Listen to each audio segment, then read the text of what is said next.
Good evening, everyone. Welcome to all of those who are tuning in to this really amazing seminar, webinar, organized by EcoSynagogue in conjunction with the Board of Deputies of British Jews. My name is Rabbi David Mason, and I'm one of the rabbis on the steering group of EcoSynagogue. Now, many of us are sensing something developing and improving about our relationship with nature. Scientists are noticing this, and a group recently in the journal Nature, Ecology and Evolution coined the term anthropause. Some talk about the great pause. We, of course, would rather have not had to live through the destructive effects of the present COVID pandemic. And we pray that governments across the world will be able to protect our populations from further outbreaks. But protecting life and protecting nature seem to be convergent. Think of air travel. We cannot use this mode of transport in anywhere near the same numbers as a few months ago, and the restrictions will be with us for a while. What is working for the protection of humans is now also allowing some healing to happen in our atmosphere. Think of this seminar. We would either have driven or used public transport to reach whichever venue had been chosen. Apart from the fact that the reach of such a seminar is so much greater online, we also saving what should amount to hundreds of miles of transport usage. Think of our synagogues.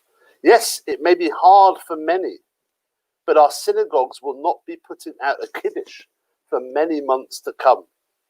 Food consumption within our community buildings will have dropped drastically, as with any waste and use of plastics. Now, the scientists to which I referred are studying the great pause to see how humans and animals interact. We can think of this pause as a time when we align our values and commit to steps that make our communities and our homes more friendly to the environment. In Judaism, taking a pause is a time for reflection and tshuva. Tshuva is the Hebrew for return, and so a pause such as this present experience allows a return to a better state. It is up to us to grasp that state and ensure it is how we move forward. That is EcoSynagogue. We are passionate in order to help you, from whichever Jewish community you come, to play a communal part in protecting our climate and our world. Thank you very much, David. And I'm Rabbi Tanya Saknovich from Nottingham Liberal Synagogue, and I'm a new member of EcoSynagogue steering group.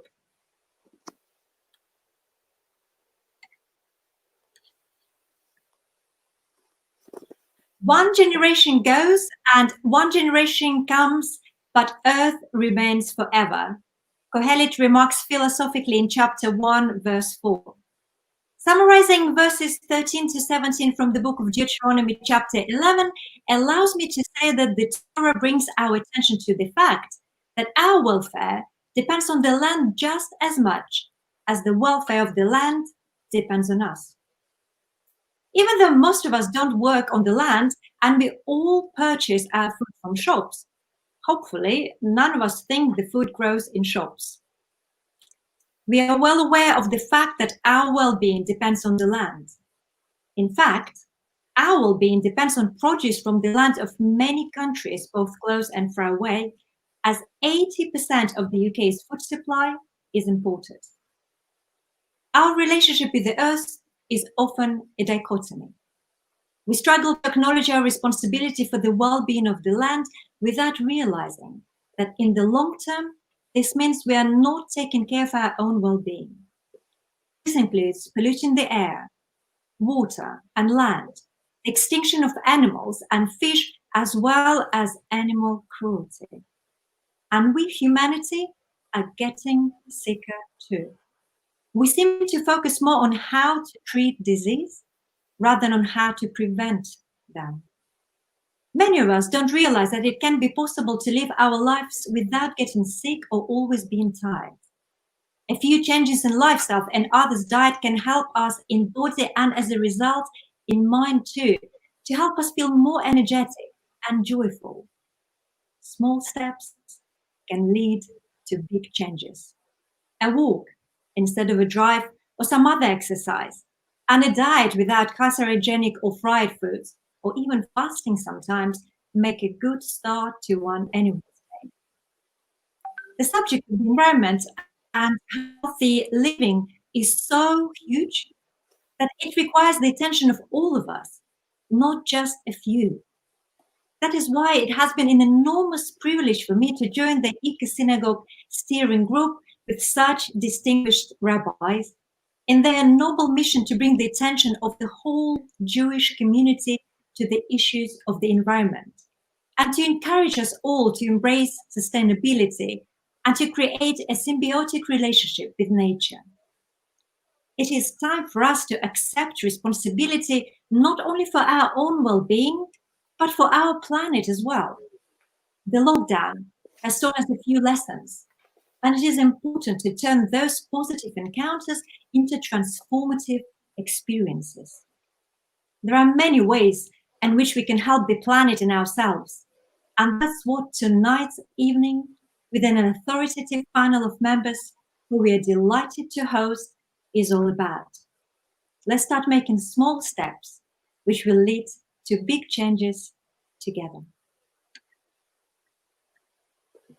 So I'd like to welcome the chair of this evening's panel, founder, of course, of EcoSynagogue, Rabbi Jonathan Wittenberg.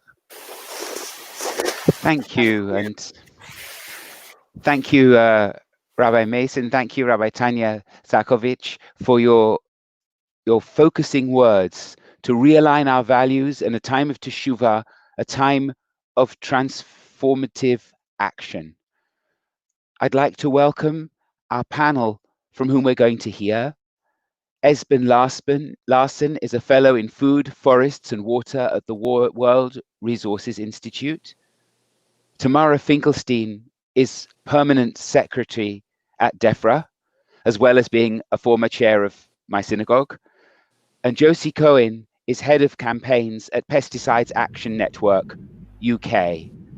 Edwin Schuker is vice president of the Board of Deputies of British Jews, with whom we're delighted as EcoSynagogue to be working and with whom we share this event.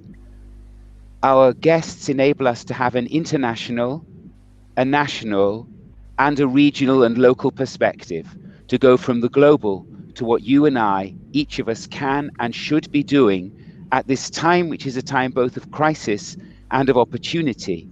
And that's why we call the event How Green is Our Recovery. Now, going to begin with you, Esben Larsen, and if I may give a slightly fuller introduction, that you have had a political career in the Kingdom of Denmark as deputy mayor, then a member of the Danish Parliament from 2011 to 18. You are a cabinet minister in Her Majesty the Queen's government, first with responsibility for higher education and research, and second, and very relevant to tonight, as Minister for Environment and Food. And you've also said that being a farmer's son, you're always deeply aware of our roots. At the World Resources Institute, your particular interest in food, forests, and water, it's very wide-ranging. So the first question I want to ask you is indeed wide-ranging.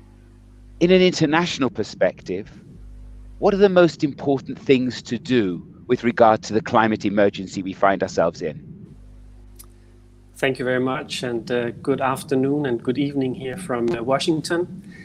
I'm delighted to participate, and I would give a short answer to the first question, because it is really to limit temperature rise to 1.5 degrees Celsius if we are to avoid increased climatic related catastrophes such as fires, droughts, floods and hurricanes, but also rising seas, loss of biodiversity, or pandemics as the current.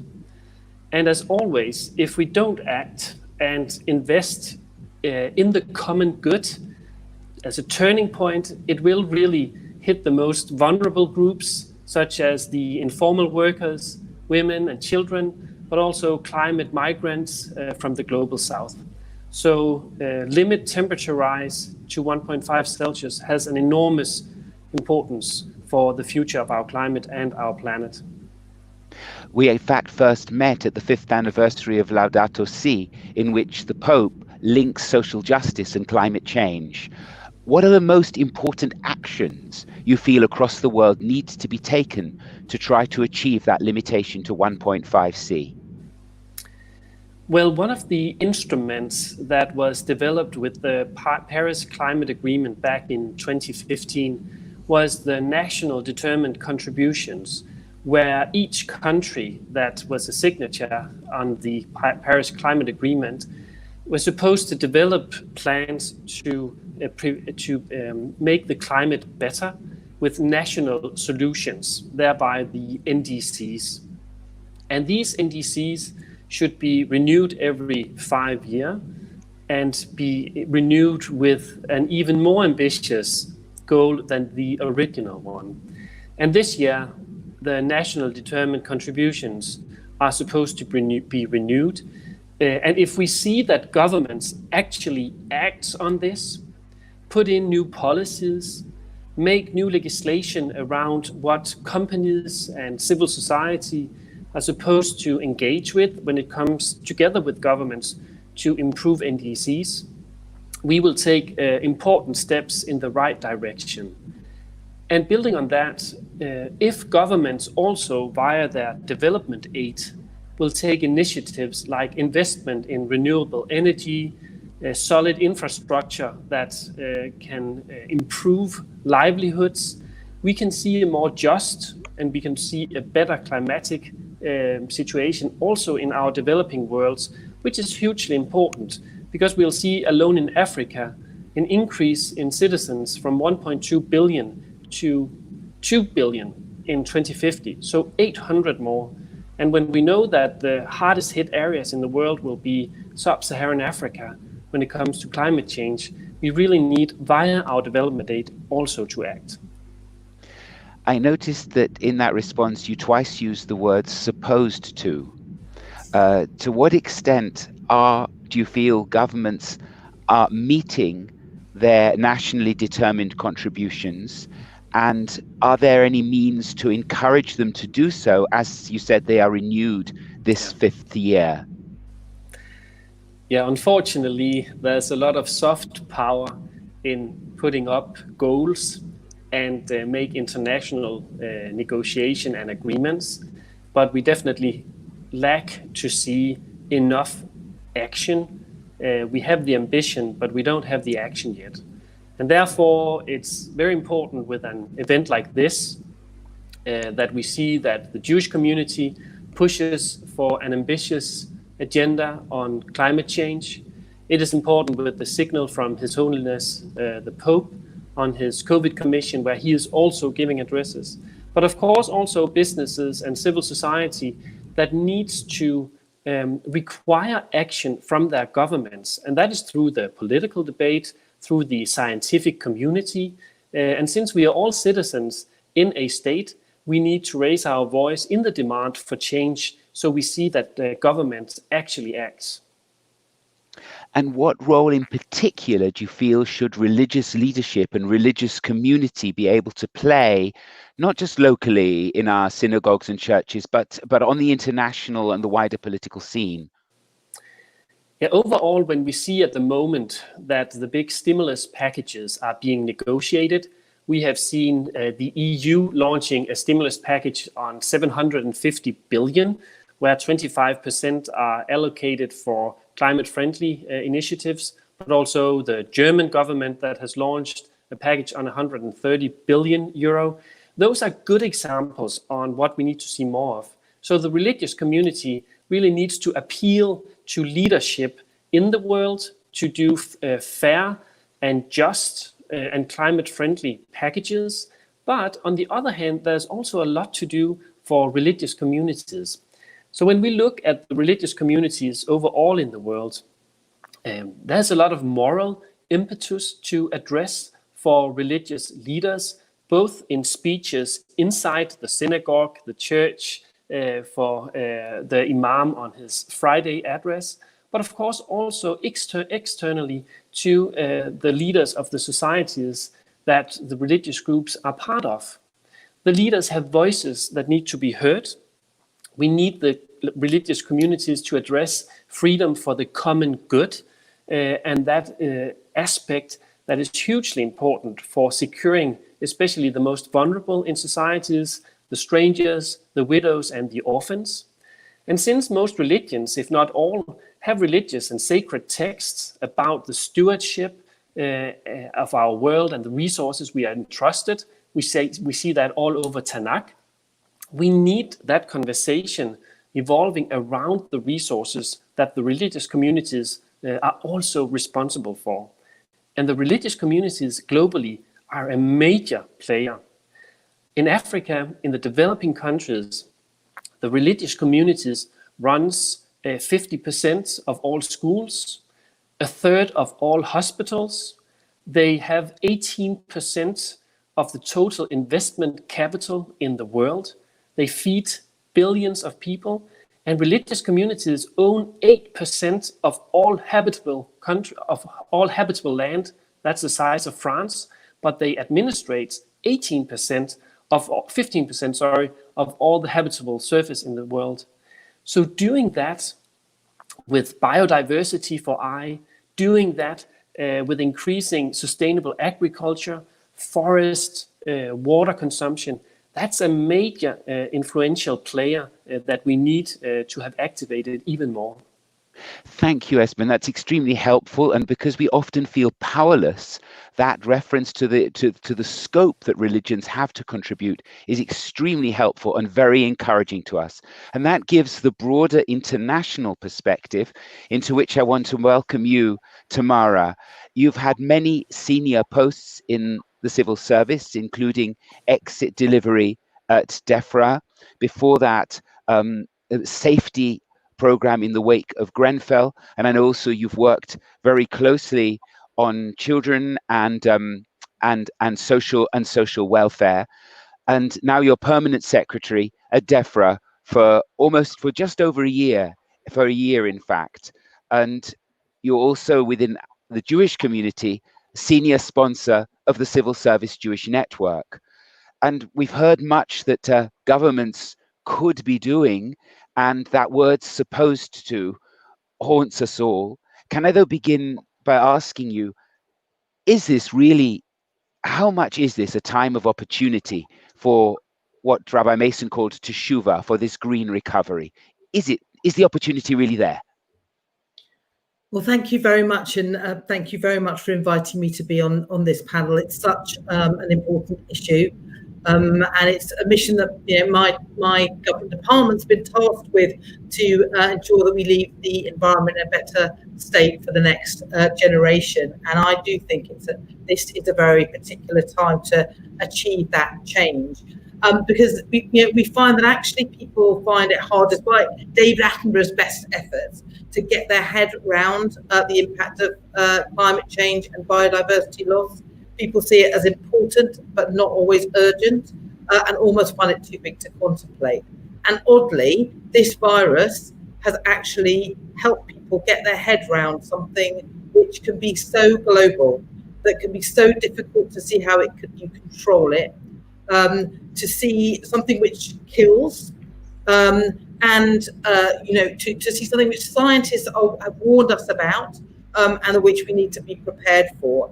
And suddenly people can see the impact of something of this order, and that has helped people to get their head around the impact of climate change and biodiversity loss. There is a choice people have. They can look at it and go, I now see the impact of that sort of this sort of activity, or you could say, oh, it's too far in the distance. I'm too worried with the economic impact. So there is, people have a choice as to how they deal with it. But I'm very optimistic, and let me just tell you what makes me optimistic that this is the time for change. Before the last election, there wasn't very much on which there was consensus, but actually all the political parties supported the 25-year environment plan and the environment bill that's coming to put it in place. They had different things, tweaks they would play on it, but there was some consensus around it of having a commitment to net zero by 2050, at least. There was consensus about making that commitment. There was consensus around us hosting what we would have hoped to have been doing this year, COP26, but we'll be doing next year, and getting that next set of those of the goals for each country. So there is a certain degree of consensus that makes me optimistic, and the commentary on this crisis makes me more optimistic. So we have the commentary around rethinking right now around, well, what can we learn about business travel that we do it differently? What can we learn about the way that we use our green spaces and value our green spaces, the way in which we work and the way in which we travel? We are all thinking about those things. So that makes me optimistic that this is the time for it, but that's supposed to haunts me as well. And there is a job to do to make it actually happen. Yeah, I was going to ask whether the optimism and the hope have got sufficient teeth, and whether they reach high enough in the political echelons in this country. And I know that sort of money speaks always, and where the economy goes is crucial to all of this.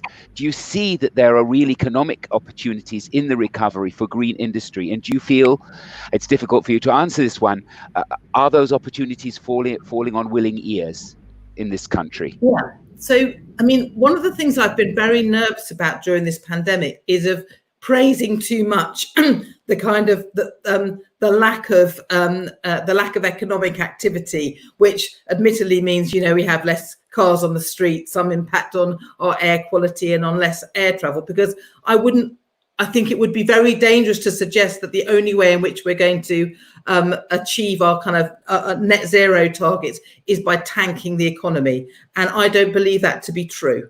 The impact has been immense, and the context in which we are going to be is a really huge impact on the economy. And to be honest, we haven't even really felt it yet, because the furloughing arrangements are almost a kind of anesthetic. So there is no question that the world in which this recovery needs to happen is one where people will be deeply concerned about the economy and about jobs.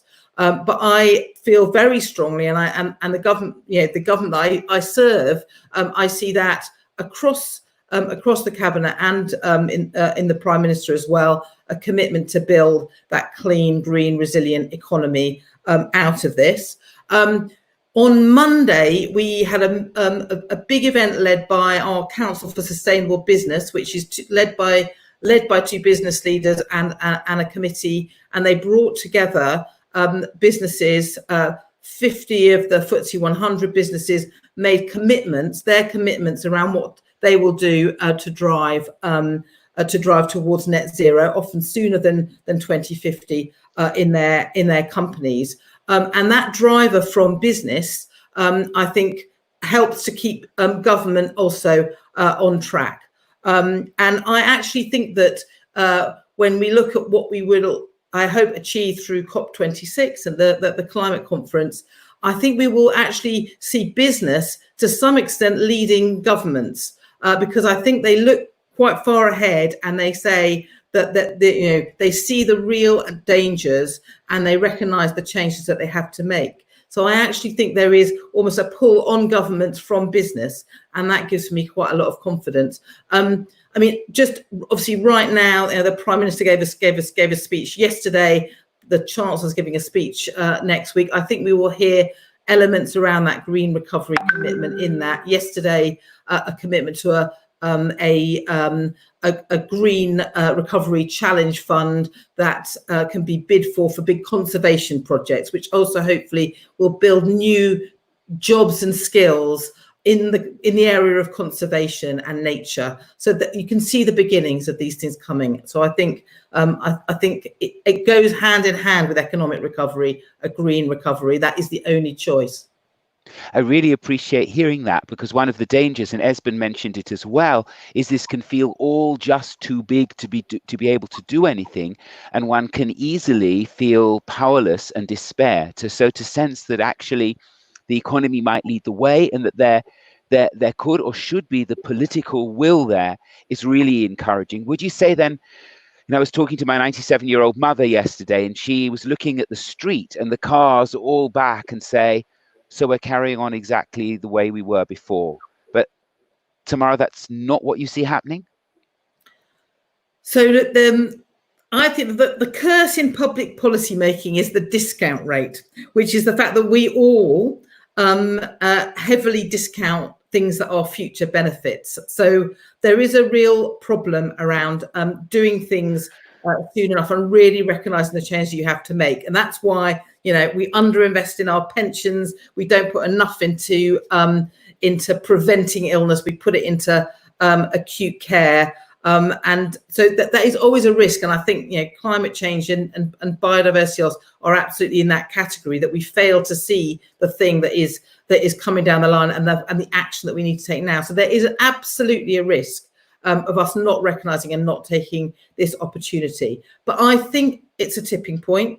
As I say, I think the impact of what people have seen in this kind of global pandemic and seeing a kind of global danger, I think the younger generation are hugely important in this. They do see it, and they hold us to account for it, and they do not understand why we are not taking action sooner. And I think that is holding sway. I see that hold sway across government, actually with politicians and also with civil servants. I do think there's a consensus, and I think there's a kind of that business commitment. So there's definitely the risk of going backwards, but I think this is the tipping point moment. And how can we as faith communities, and particularly, I see around me what you say about young people, and I went to sort of see and support one of the school strikes. How can we sort of help put our weight on that tipping mechanism to make sure that, to as faith communities and as leaders, to do our best to make sure this happens? We've just got another minute, so that's a last question to you. Okay, so I'll be brief. So, I think, faith communities and faith leaders and community leaders are able to help individuals think through the personal actions and individual actions that we can take.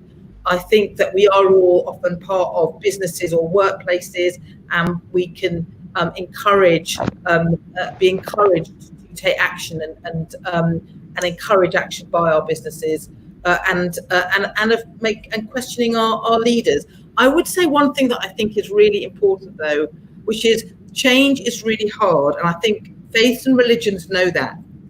Change, it's not an easy thing, and I think if we pretend it's easy, we won't be successful.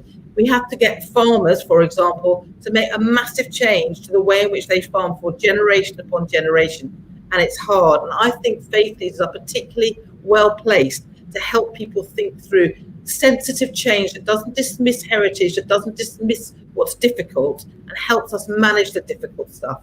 I think there's a real role for religious leaders on that. That's a very moving comment to conclude on.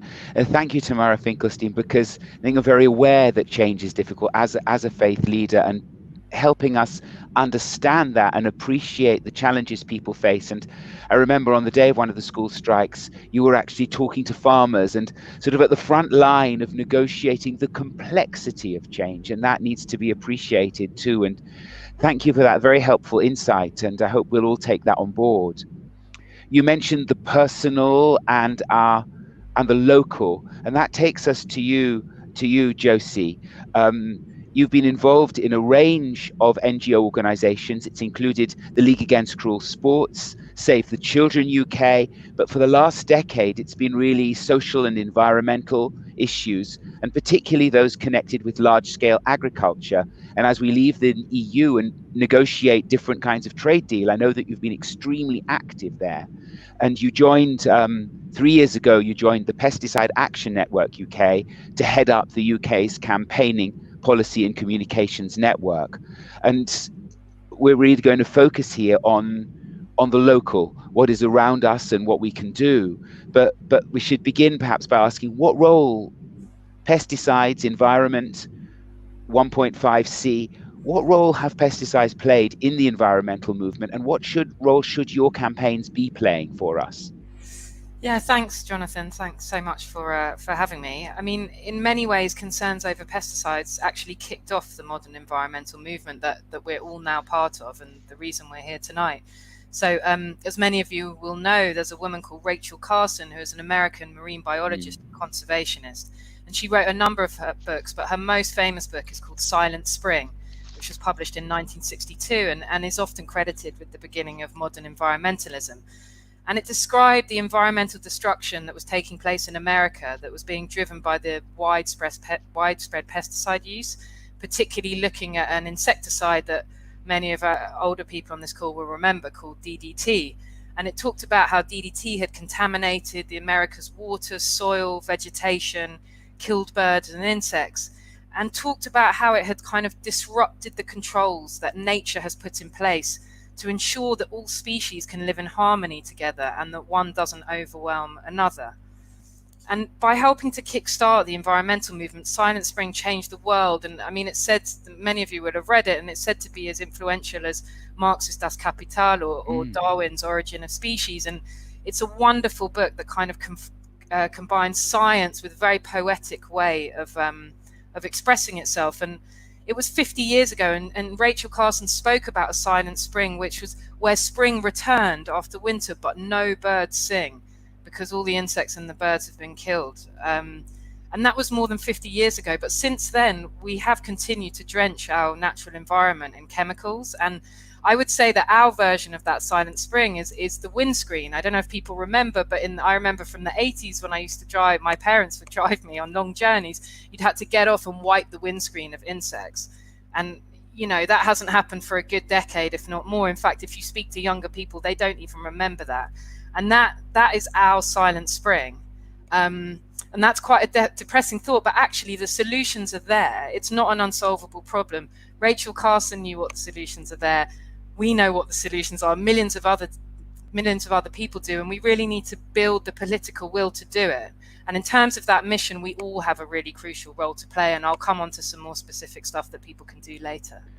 And that moment of change, is the COVID crisis then also an opportunity? Do you feel it has increased awareness of the urgency? And are you experiencing your campaign? Are you experiencing listening ears and the will to act and to end or change the use of pesticides so that the spring becomes full of song once again? To some extent, it is a huge opportunity, as others have said, to rethink our relationship with nature and also to rethink our relationship with how we grow our food and how we relate to our food. As my wonderful MP, Caroline Lucas, the only Green MP in the UK, said recently, the sacrifices we need to make to solve the environmental crisis are nothing compared to the sacrifices we have made over the past weeks and months in response to the pandemic. I think it's really shown that you know, if the threat is serious enough, if we take it seriously enough, then we are willing to make sacrifices. You know, we need to move away from relying on industrial scale agriculture, which is just unsustainable in so many ways, including its reliance on chemicals. And COVID is a chance really to realign our investment and our focus into more sustainable local food systems, which are healthier for both people and planet. And as Tamara alluded to, some of this work was already in train because due to Brexit, obviously, most of the UK's environmental and agricultural policy derived from the EU. So Brexit is an opportunity to rethink our agricultural and environmental policy, and the government is in the process of creating what is called the Environmental Land Management Scheme. And the idea is that will reward farmers, so provide farmers with financial subsidies for environmental outcomes, for delivering what are called public goods. And this is a real departure away from the EU previous approach, which was really to pay farmers on the basis of how big their land is, which then encouraged large-scale agriculture. So this could be a really positive move that was very much in train before COVID. And we're working on in quite a lot of detail. As Tamara said, it's not simple. It's a very complicated scheme. We need to make sure it supports farmers in the right way make the change. It's not easy to be a farmer in the UK. If you want to be a millionaire, don't become a farmer. You know, they need the state support in terms of subsidies, also in terms of access to research. But actually, since COVID, we're starting to see some more worrying narratives arise, sort of pointing out that COVID has proved how vulnerable our food system is, and all the panic, particularly at the beginning of the crisis, where we had panic buying and empty food shelves. It's almost like proof that we can't make any genuine change. But I would actually argue the opposite. I think what COVID revealed to me is how vulnerable our current food system is. You know, in a way, we've outsourced responsibility for feeding the UK public to 12 or slightly more massive supermarkets who, you know, it can be argued have done a really, really good job to get on top of this crisis over the past few months. But they're private enterprises. You know, the right to food is enshrined in international law, and that's the state's job to feed people. And we need the state to carry on its work to really drive a more sustainable form of agriculture that can feed us all whilst working in harmony with nature. Do you think awareness has gone up? As I was very struck talking to a group of teenagers, one of them had apparently said, well, even if there's an environmental disaster, I can still go to Tesco's. And that's so not the case. But with COVID, I think people have become more aware that getting flour, making your own bread, small things have perhaps made us more thrifty and more conscious about where our food comes from. Do you think that's true? And part of them, rolling it into one as a kind of last question to you, Josie, what can we do to help this need for change? Because it's in farming and we're not farmers, but do we have a role? Can we help? Absolutely. There's so many things that normal people can do. And I would agree with you, Jonathan. I think like the younger generation does think more about these issues, where their food comes from, what the footprints of their food is, which is great to see. I mean, in terms of what people can do, you know, there's personal things you can do. You know, if you're lucky to enough to have a garden or even window boxes on a balcony, don't use pesticides. Grow flowers which are good for insects and especially pollinators. You know, make your garden, your own land, whatever, even if it's just a tiny balcony, into a wildlife haven, and it will also be better for your health. You can act as a consumer, you know, where possible buy organic. But again, organic is very often very expensive and not always available. So you can go and look. Our website actually has a list of, we call it the Dirty Dozen and the Clean 15, but which fruit and vegetables has the most pesticide residues. And you can start to see, for example, what's worth prioritizing organic, and where, you know, for example, avocados have very, very low pesticide residues. So they wouldn't necessarily be your priority. You can also, as a consumer, use your buying power to choose which supermarket you shop at. So we have ranked supermarkets on the best and worst in terms of the actions they're taking to improve biodiversity. So you can campaign locally. So join a campaign to make your local council pesticide free. We've already had 80 councils across the UK go entirely pesticide free, which includes Hammersmith and Fulham in London, Brighton, Bristol, a number of others. So join that kind of local action and find out, is your office, is your school, are they using pesticides to manage your land? You know, I would presume New North London Synagogue, for example, doesn't use any herbicides, but find that out. And if they are, push for them to stop and create a more nature-friendly environment. And then finally, just to say, you can always advocate nationally. So, you know, we've got the agriculture and environment bills going through Parliament at the moment. We've got the trade talks with America, which I won't go into now, but are also a massive threat for UK pesticide standards. You know, tell your MP that you care about these issues, particularly if you live in a Conservative constituency who now have an 80-person majority. So we really need to get Conservatives on board with this agenda. You know, make your voice heard. We have really easy ways on our website. Take 2 minutes to email your MP and tell them you care about this issue. Thank you, Josie. And I think we'll need to make sure that people through EcoSynagogue get access to exactly that information that you mentioned. And perhaps I'll mention that Rabbi Tanya, who we heard at the opening of this event, has got 8 synagogues in the liberal movement having vegan Shabbats this weekend, which is a huge achievement. So thank you to all of you there, Esben on the international, and Tamara with DEFRA and what's happening in this country, and Josie, both the wider concern about pesticides, but also what we can do in a window box and in a garden, and certainly in the synagogue grounds.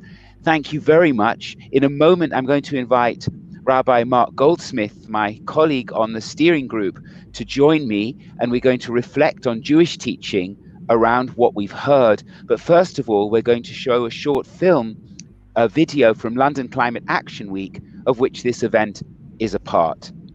A big, big thank you to all of you, and all strength with your work.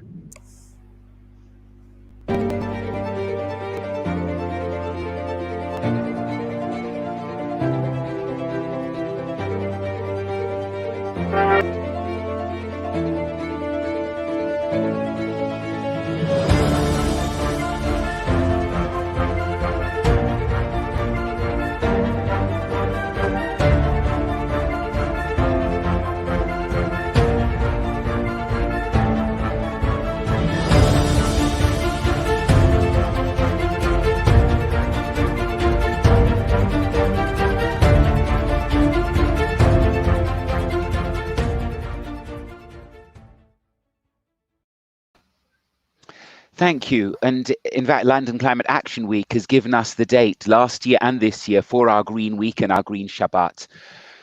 Rabbi Mark Goldsmith, we've worked together on this project since its inception, and it's something you care about deeply.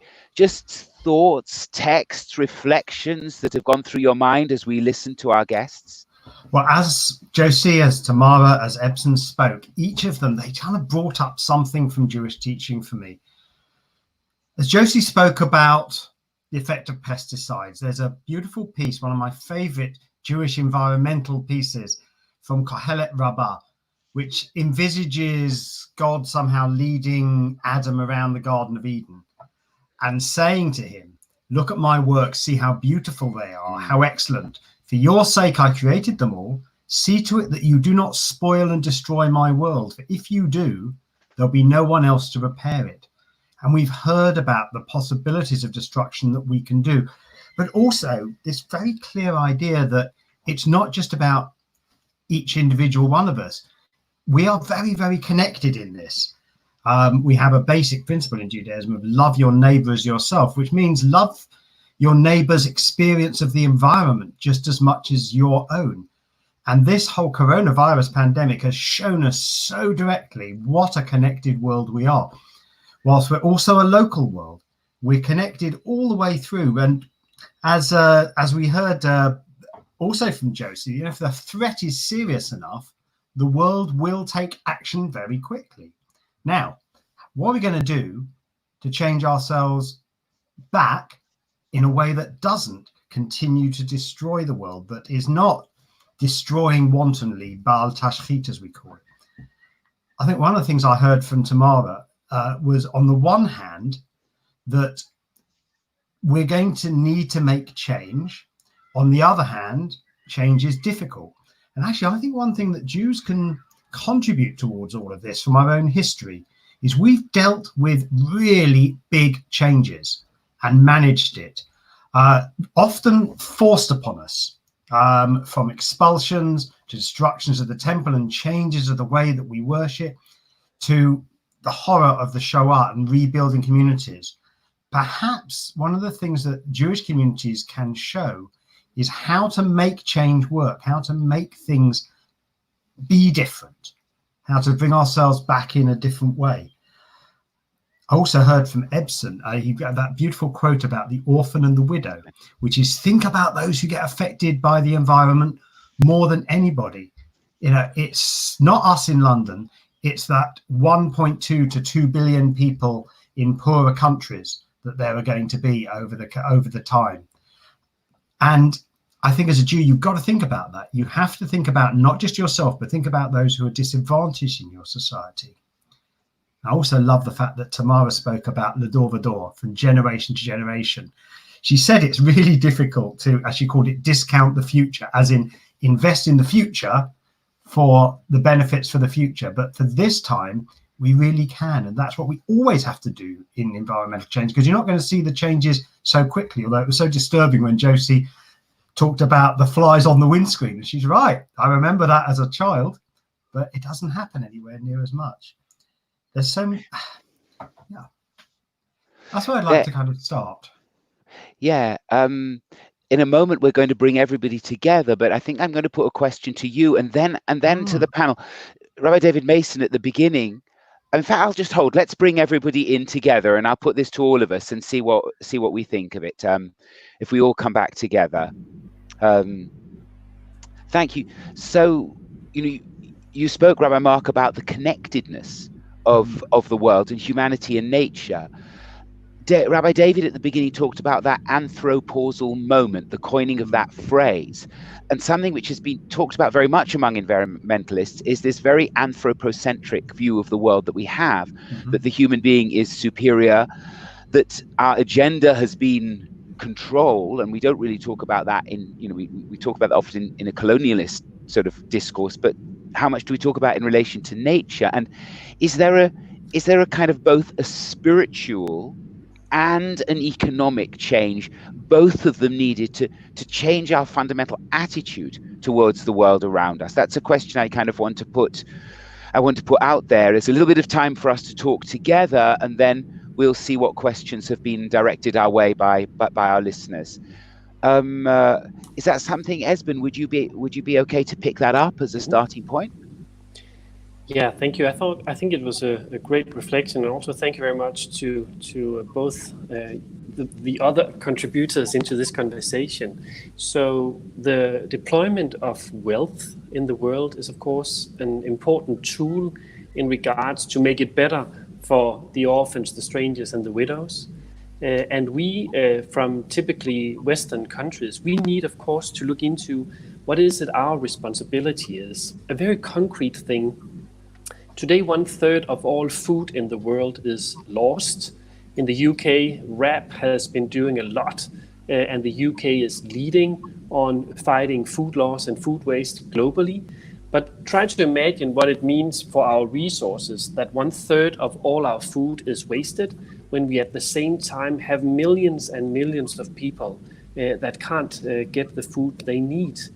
So in that regard, we have a moral, we have a nature responsibility to use our resources better, but we also have a financial responsibility, since the loss of food is around $940 billion annually in cost. So this is just one concrete example where we can do something in our home, where we can do something with our shopping basket, we can do something politically, but we can really much do something morally and religiously in the world. That question of sort of change of inner attitude, is that, Tamara, what you had in mind when you talked about the difficulty of change? Were you thinking of the, as it were, the spiritual, the re-evaluation of our approach to the world alongside a change in agricultural, economic policies and business? Yeah, I mean, I think this requires of us a change in lots of the ways in which we have, we sort of our reflexes to live, and the way in which the economy is developed, and changing that just is a challenge, and it's just worth accepting that it is, and therefore, and that makes it easier to tackle if you accept that it is big change, and that there are. That people will lose out, and you have to think about, well, how do you deal with that? I think it's our relationship with nature is a really important part of that, and I think it's the thing that I've learned most by coming to DEFRA, and the importance of actually not just focusing on net zero and on emissions, but also on the biodiversity loss that the windscreen example tells us about, and also about the interconnectedness that actually, by doing the right things, by looking at nature-based solutions, for example, we're in charge of flooding, and you can build big bits of infrastructure, and sometimes you need to do it with cement and so on, and you use the emissions from just the work you do to create that's one way. But there are nature-based ways to do it. There are ways in which you can use trees and a whole range of ways and how you treat your soil that will help you prevent flooding. And you need to be rethinking in that way and thinking about how does nature in itself help to support us on the other environmental objectives. You used one of my favorite words just then, Tamara, the word trees. And this gives me a chance also to mention jtree.global. That's jtree.global, which is the Jewish community's contribution to the massive need to reforest. And perhaps it doesn't strike us, but Britain is one of the least forested countries in Europe and urgently needs to increase its tree cover. Alongside, the same applies actually to Ireland. Many people have sent me pictures of birds, of plants, of insects that they've noticed during COVID with the slowdown that they hadn't noticed before. And an early survey in April suggested that only 9% wanted to go back to how things were before. And the biggest change was a revision of our inner attitude to nature. There's also been a lot of reflection on the healing properties of time in nature. Josie, you and I share the love of dogs and animals. Do you see your generation as more aware of that? Is that something that's growing, and the generations younger than us? A reorientation? I certainly do see that in generations younger. Yeah, I'm not so sure in my generation, but I think just to go back to your previous question, I think we really do need to change attitudes. And I think one of the core ones we need to change is this idea that infinite growth is possible on a finite planet. I mean, I'm not quite sure where that came from, but, measuring our success in GDP, basing our whole kind of measure of how well our country is doing around essentially economics I hope is really something that we can move away from. And I thought it's really interesting what Tamara said, because there's this attitude particularly towards the word innovation that I also think really needs to change. And innovation is seen as technology and chemicals and robotics, but there are all these nature-based solutions, as Tamara said, that used to be the way of doing things, like before pesticides came around in the 1950s, for example. And in a lot of ways, I think we need to go back to before that time and see nature-based solutions as innovative in and of themselves. You used a key word there, which we haven't actually focused on yet, but I think we've got a little bit more time. You used the word growth and infinite growth. It's something Naomi Klein has very much criticized as unbridled, not capitalism, but unbridled capitalism. Growth has never been particularly a Jewish value. Sharing so that the poor have, and wealth for the good of society is worthwhile, but growth has not been, as it were, a central value. Appreciation has. Is there something there very fundamental that needs to change in our attitude to what success in life looks like? Esben, you're smiling at this. Have you got some thoughts on that?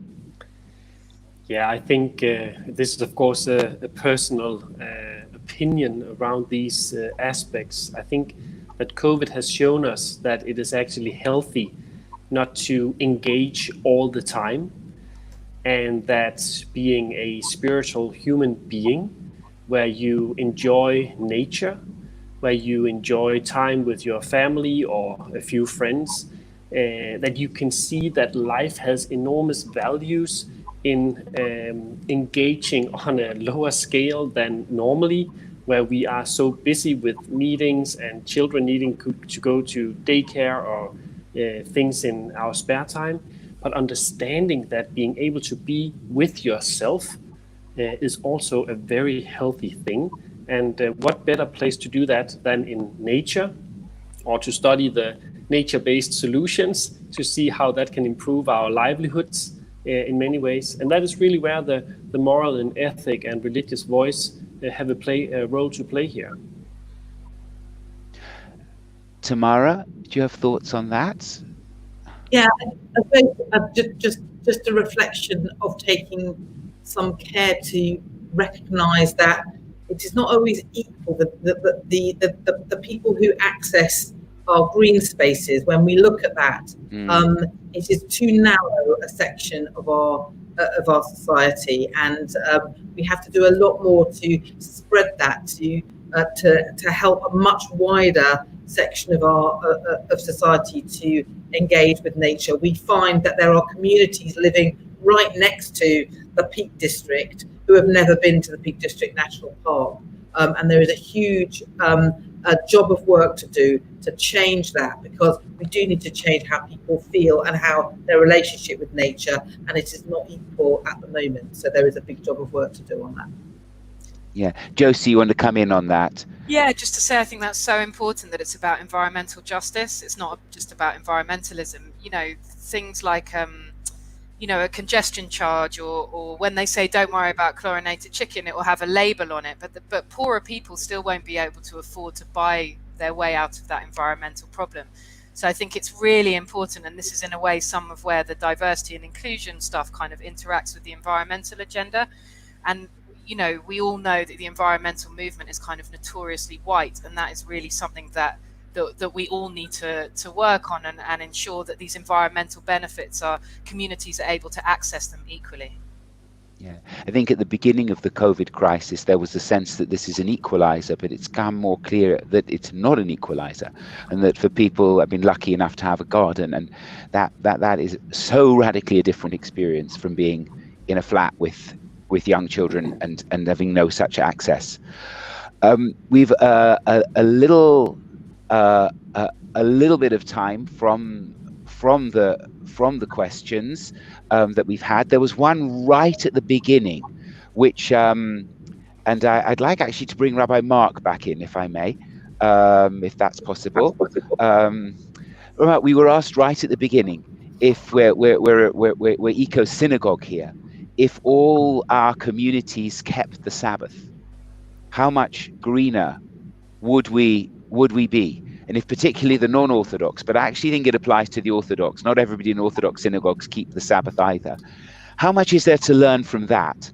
I think there's something great to learn about that idea that one of the things we do with a day of rest is not to consume excessively, and try to find ways to reduce the way that we consume, perhaps by using Shabbat as a time when we don't do the things that we do on the rest of the week. I know some of the choices that Jews will make, or Reform Jews, may be different to choices that Jews might make who are Orthodox Jews. But yeah, I think we can all choose to find time when we do not consume as much as we do in the working week. And that seems like a really healthy and right thing to do, and a great learning of Menucha for us. And Tanya, your thoughts on that? You've been so successful in a short time in bringing communities on side with this agenda. What are your thoughts?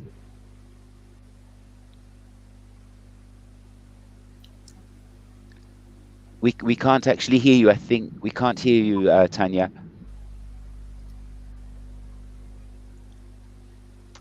Thank Great. you, Jonathan. Yeah, I just wanted to say that I'm so excited because we've got 8 communities tomorrow coming together to celebrate Green Shabbat, and I agree with Rabbi Mark, and I think it's important to have time for all of us, and Shabbat is a really good time to stop and make that space, that holy space in our lives, a green space as well for all Jews, denominations.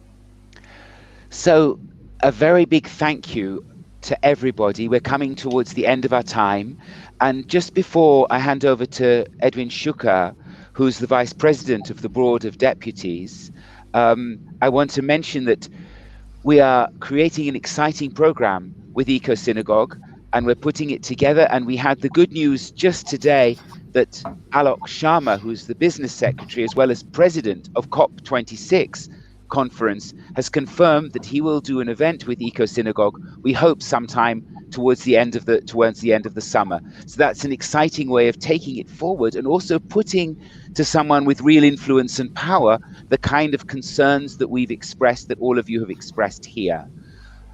I'm going to invite Edwin to conclude our evening, and also I want to say how good it is to be in partnership between EcoSynagogue and our steering group of rabbis and the Board of Deputies, to be truly cross-communal and to play our part as the Jewish community in what the different religions have to bring to bear on this most important issue. Edwin. Thank you, Rabbi. It's my privilege to give thanks at the end of this fascinating panel discussion. I want to thank Esben, Tamara, and Josie for sharing your experience, your knowledge, with practical advice to those of us who are listening with intents. I want to thank Rabbi Tanya, Rabbi Mark, Rabbi David Mason for being one of the pioneers, and of course, the inspiration behind this project, Rabbi Wittenberg.